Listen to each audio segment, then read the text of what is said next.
Mes chers élèves, bonjour. Aujourd'hui, nous allons voir une séance de production de l'écrit, unité didactique 6, le tourisme, semaine 5. On passe à l'étape « J'observe et je découvre ». On va essayer de répondre aux questions suivantes. Que vois-tu sur les images? Comment s'appelle le personnage de cette histoire? Que veut-il faire? Par quel moyen de transport? Sur cette image, on voit un garçon qui range ses affaires dans la valise. Pour l'image suivante, il attend le train pour partir en voyage.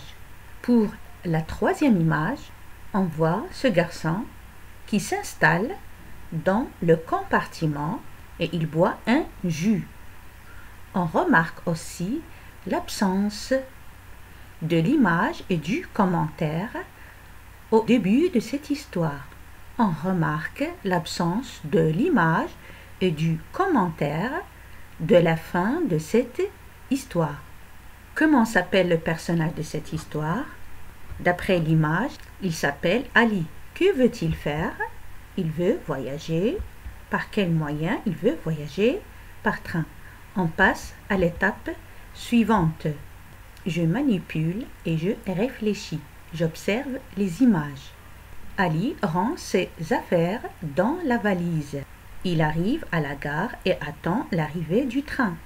Il s'installe à sa place, boit un jus et regarde par la fenêtre. Donc, il manque le début et la fin. La consigne à laquelle je dois répondre, c'est je réalise un dessin et j'écris un début à l'histoire. Je réalise un dessin et j'écris une fin à cette histoire. Chaque histoire a un début, c'est-à-dire une situation initiale, des événements et une situation finale.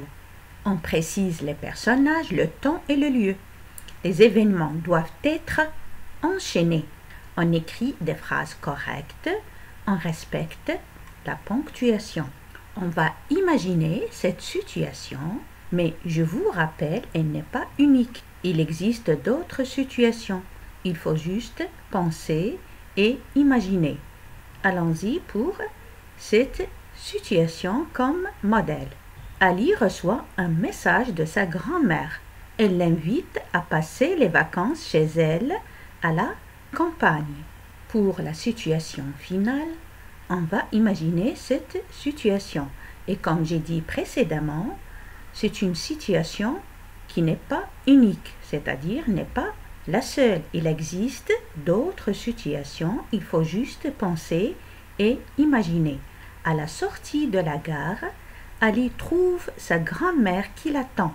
En voyant son petit-fils Ali, elle précipite les pas, le prend dans ses bras et l'embrasse très fort. Et ensuite, ils prennent un taxi pour aller à la maison. Maintenant, allons-y à la lecture intégrale de cette histoire, mais avec un peu de détails. Ali voyage en train.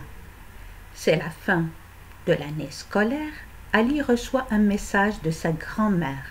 Elle l'invite à passer les vacances chez elle à la campagne. Alors Ali range soigneusement ses affaires dans la valise. Avant de partir, la maman conseille son fils d'être prudent durant son trajet. Il arrive à la gare et attend l'arrivée du train. Il s'installe à sa place, boit du jus et regarde par la fenêtre les beaux paysages qui défilent. Il trouve que le voyage par train est rapide et aussi confortable. Ils ne se sentent pas seuls, car il finit son trajet avec une bonne compagnie qui vient s'installer dans le compartiment. À la sortie de la gare, Ali trouve sa grand-mère qui l'attend. En voyant son petit-fils Ali, la grand-mère précipite les pas, le prend dans ses bras et l'embrasse chaleureusement. Ensuite, ils prennent un taxi pour aller à la maison. C'est la fin de la séance. Merci pour votre attention.